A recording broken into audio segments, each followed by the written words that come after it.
Praise the Lord. जय मसीह की। आज का वचन है प्रकाशित वाक्य की पुस्तक चैप्टर 8 का वचन 3 और 4।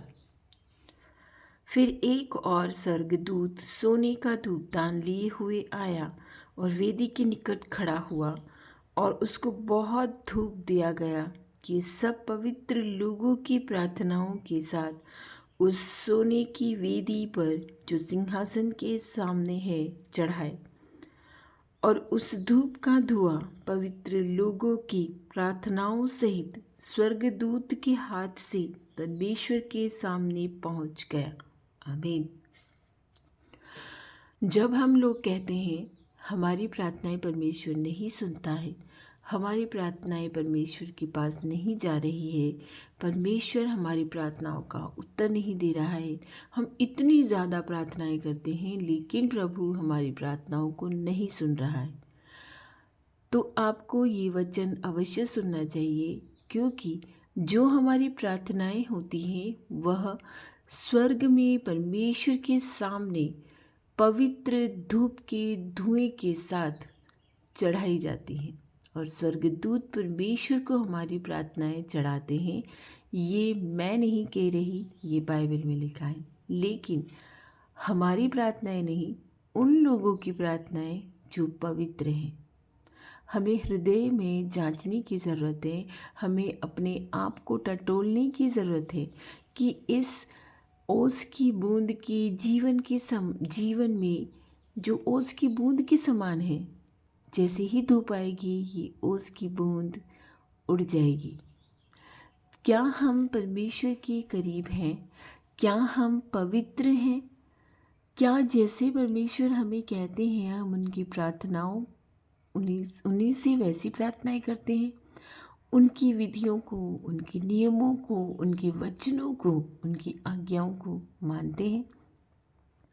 भाइयों बहनों, हमें अपने आप को जांचने परखने की बहुत आवश्यकता है कि क्या हम ऐसे पवित्र लोग हैं जो परमेश्वर से सच्चे हृदय से प्रार्थना करते हैं, या सिर्फ ऐसे ही प्रार्थना करते हैं जस्ट सेक ऑफ प्रेयर, कि सिर्फ प्रार्थना करनी है इसीलिए हम प्रार्थना करते हैं, या फिर इसलिए करते हैं कि हमको लोगों को दिखाना है कि हम प्रार्थना करते हैं।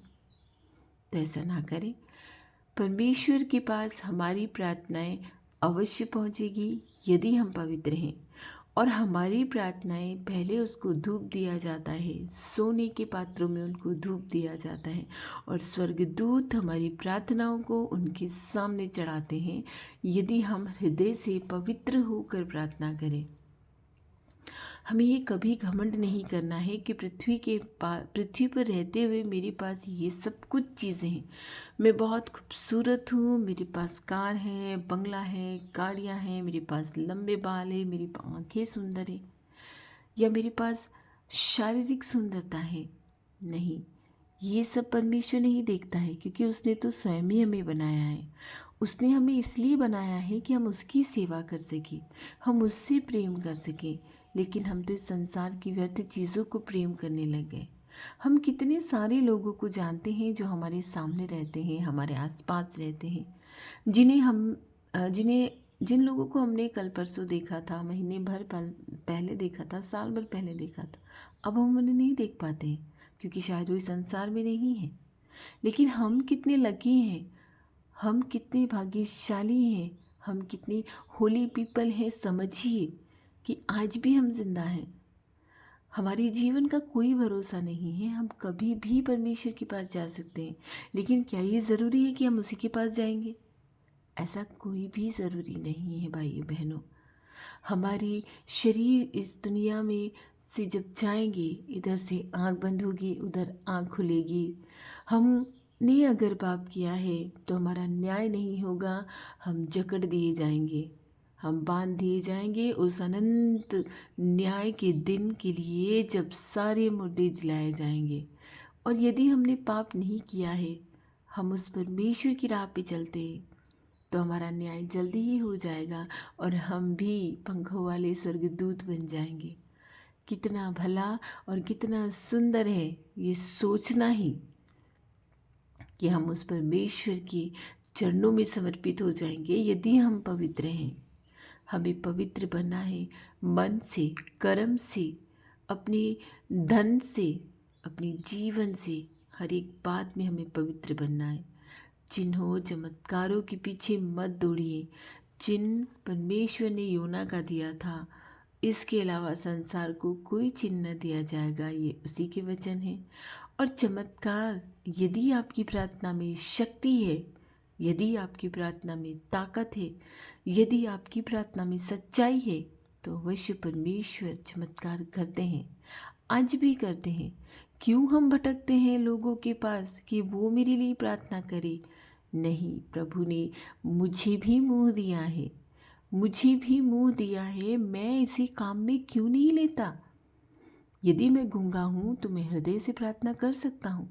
वो परमेश्वर तो सब जानता है, वो परमेश्वर तो सब सुनता है। वो योना की प्रार्थना तो मच्छ के पेट से भी सुन सका था ना, तो वो हमारी प्रार्थनाएं क्यों ना सुनेगा? वो अवश्य सुनेगा। ज़रूरत है उसी हृदय से पुकारने की, ज़रूरत है उसी वो मान सम्मान, वो अधिकार, वो धन्यवाद, वो महिमा, सब कुछ देने की जिसका वो अधिकारी है। ज़रूरत है अपनी इस जीवन को पवित्र बनाने की। उसने कहा है, होली बनो because I am holy. He is holy and he wants us to be holy. वह पवित्र है, इसलिए वो हमें चाहता है कि हम भी पवित्र बने। आइए इन वचनों के लिए उस परमेश्वर का धन्यवाद दे, इस संतुष्टि के लिए उस परमेश्वर का धन्यवाद दे कि वो हमारी प्रार्थनाओं को सुनता है। हमारी प्रार्थनाएं उसके सिंहासन के सामने, उसके चरणों में जाती है। मैं रोज़ ही प्रार्थना करती हूँ कि हमारी प्रार्थनाएं तेरे सिंहासन के सामने धूप के धुएं के समान आती हैं, क्योंकि स्वर्गदूत उन्हें उनके पास पहुँचाता है। वो परमेश्वर हमारी प्रार्थनाओं को अवश्य सुनता है। ज़रूरत है तो हमें पवित्र होने की। पवित्र हो जाइए और उस परमेश्वर को धन्यवाद दीजिए कि आज उसने हमें ये नया दिन दिया है, ये नया जीवन दिया है। कल इतने सारे काम हमने किए हैं। हाँ, हमें परेशानी आई होगी, लेकिन उस परेशानी से उसने ही हमें निकलने का रास्ता दिया ना। हम बहुत सारी जगहों पर गाड़ी चला के गए होंगे, बाइक चला के गए होंगे, हम बहुत सारे लोगों से मिले होंगे, पर उस परमेश्वर की दया से हम वापस स्वस्थ लौट कर आए हैं। और हमने ऐसे भी न्यूज़ सुनी होगी कि बहुत सारे लोग, किसी का एक्सीडेंट हो गया है, किसी का क्या हो गया है कोई, लेकिन उस परमेश्वर की दया है हम आज भी स्वस्थ हैं, हम आज भी उसकी दया में बने हैं। हाँ, वो हमें भूखा उठाता है लेकिन भूखा सुलाता नहीं है। हाँ, हमारी वो सारी इच्छाएं पूरी नहीं होती है जो सांसारिक भौतिक वस्तुओं के लिए हम उससे प्रार्थना करते हैं, लेकिन फिर भी वो हमारी प्रार्थनाओं को सुनता है, वो हमारी प्रार्थनाओं का उत्तर देता है। वो भला परमेश्वर हमेशा हमारे साथ है। उसकी महिमा युगानी युग बनी रहे। आइए हम सब मिलकर उससे प्रार्थना करते हैं। धन्यवाद धन्यवाद धन्यवाद धन्यवाद परमेश्वर, हमारे परमेश्वर की स्तुति, उसकी महिमा, उसका ज्ञान, उसका धन्यवाद और उसका आदर और सामर्थ्य और शक्ति युगान युग बनी रहे। तेरा सामर्थ्य, तेरी शक्ति, तेरा आदर, तेरा धन्यवाद, तेरा ज्ञान युगान युग बना रहे परमेश्वर। हम सब कुछ वो तुझसे मांगते हैं प्रभु जो तेरे पास है। तेरे पास ज्ञान है, हमें ज्ञान दे प्रभु। तेरे पास शक्ति है, वो शक्ति दे हमें परमेश्वर। हम महिमा और धन्यवाद के योग्य नहीं हैं, मगर हमें जो चाहिए वो तू हमें दे परमेश्वर। आज के दिन हम तुझसे प्रार्थना करते हैं प्रभु जी, तू स्वर्ग का अधिकारी है, तू इस धरती का अधिकारी है, और तूने भी हमें ये अधिकार दिया है कि तुम यदि मेरी आज्ञाओं पे चलो, मेरे पिता की इच्छा पूरी करो, तो तुम्हें मैं शाही संतान बनाऊंगा। हे मेरी प्रभु, हम इस धरती पर रहते हुए ही तेरी शाही संतान हैं, तो उस स्वर्ग में हम कितने राजशाही संतान बन जाएंगे, ये सोच के ही मन गदगद हो जाता है परमेश्वर। हे मेरे भले प्रभु, हे मेरे भले खुदा, तेरा कोटि कोटि नमन कि तूने आज फिर से जगाया, तूने ये सुंदर दिवस दिखाया, और तूने सबसे बड़ी आशीष तो ये दी कि हम तेरे चरणों में आकर बैठते हैं, तुझसे प्रार्थना करते हैं। हे मेरे परमेश्वर, मैं ये पूर्ण विश्वास करती हूँ, जब से मैंने ये वचन पढ़ा है, मैं ये पूर्ण विश्वास करती हूँ कि मेरी प्रार्थनाएं तेरे सिंहासन के सामने तेरे स्वर्गदूत तुझे चढ़ाते हैं। आमीन। और मैं ये विश्वास करती हूँ कि मैं जो प्रार्थना करती हूँ या मेरे जो भाई बहन मुझसे प्रार्थना करते हैं, उन सभी प्रार्थनाओं का तो उत्तर भी देता है। हे मेरे भले खुदा, आज हम तुझसे प्रार्थना करते हैं उन सभी बीमार लोगों के लिए प्रभु, जो बीमारी में हैं, जो ऐसी घायल अवस्था में है परमेश्वर, जो जीना चाहते हैं, उन पर दया कर प्रभु। यदि उनका जीवन लंबा है तो उन पर दया कर, उनको उस पीड़ा से निजात दे। बहुत सारे लोग हैं जिनके पेट में अल्सर हो गया है, जिनकी आंतों में अल्सर हो गया है, जिनके शरीर के ऐसे इस हिस्से में अल्सर हो गया है, जो तड़प रहे हैं, जो खाना नहीं खा पा रहे हैं। तेरे लिए क्या असंभव है परमेश्वर? तेरे लिए कुछ भी असंभव नहीं है। इस संसार में रहते हुए तूने कितनों को चंगा किया, और इस संसार के जाने के बाद भी तूने कहा है प्रार्थना क्या करूं, प्रार्थना करो, बीमारों के लिए प्रार्थना करो। हम प्रार्थना करते हैं प्रभु, जो अपने मुंह से प्रार्थना नहीं कर पाते हैं या जो तुझे जानते ही नहीं हैं, उन सब लोगों के लिए भी हम प्रार्थना करते हैं कि उन्हें चंगाई दे।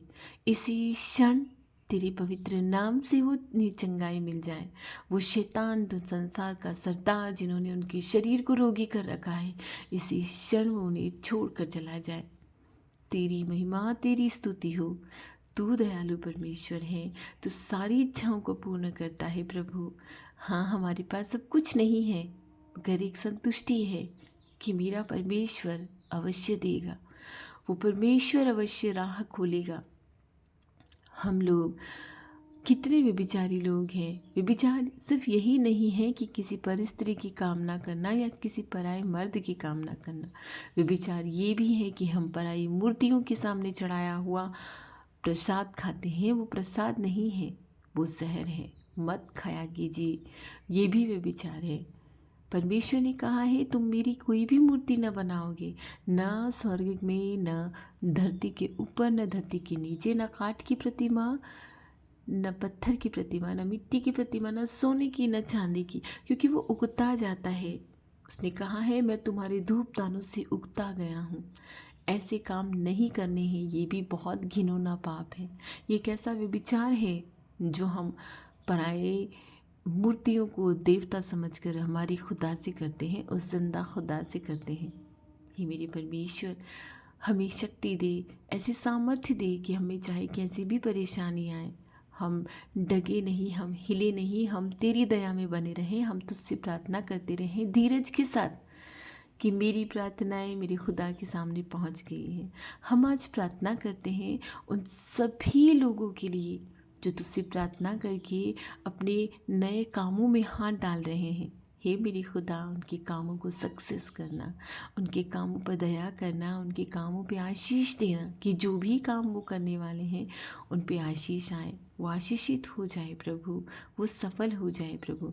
जिन्होंने नई गाड़ियाँ खरीदी हैं उन पर तेरी आशीष रखना परमेश्वर, आने जाने में उनकी रक्षा करना, ताकि वो हमेशा स्वस्थ और चंगे रहकर उन गाड़ियों का आनंद ले सके। तुझसे प्रार्थना करते हुए हे मेरी खुदा, जिन्हें तूने संतानों की आशीष दी है, उन पर दया करके उनके संतानें आशीषित रहें। जिन्हें संतान की आशीष नहीं मिली है, उनकी प्रार्थनाओं को सुन और उन्हें भी आशीष दे परमेश्वर। हे मेरे प्रभु, जो कैंसर जैसी भयानक बीमारियों से गुजर रहे हैं, जो उनको सह रहे हैं, दिन रात पीड़ा में हैं, वो घाव ऐसे घाव हो गए हैं कि न सोने देते हैं, न उन्हें चैन से बैठने देते हैं।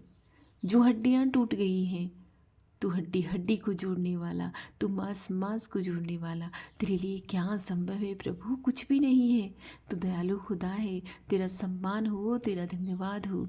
तू दया कर तेरी संतानों पर, जिनकी हड्डियाँ टूट चुकी है उन्हें जोड़ दे, जिनका मांस खुलता है उन्हें स्वस्थ कर दे परमेश्वर, इसी क्षण स्वस्थ कर दे प्रभु।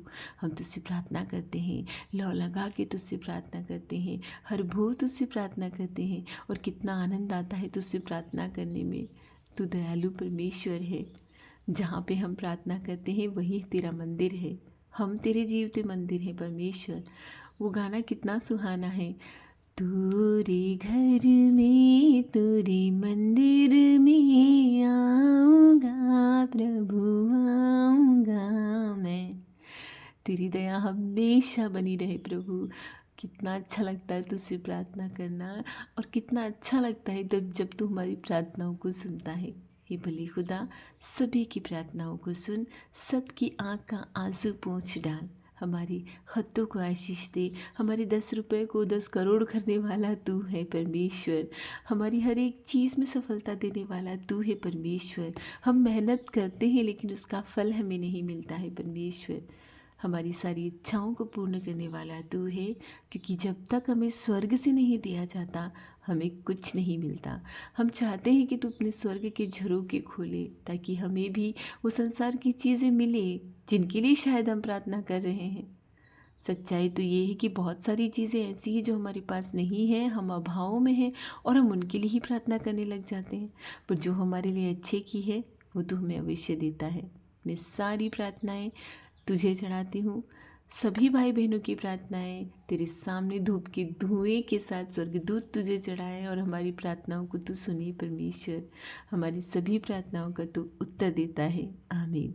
सारी प्रार्थनाएं तुझे चढ़ाते हुए मांगती हूँ कि आज हमारी रक्षा करिएगा, हमारे साथ रहिएगा, हमें सफलता दीजिएगा, हमें बुद्धि दीजिएगा, तेरी पवित्र आत्मा से भरिएगा। आमीन।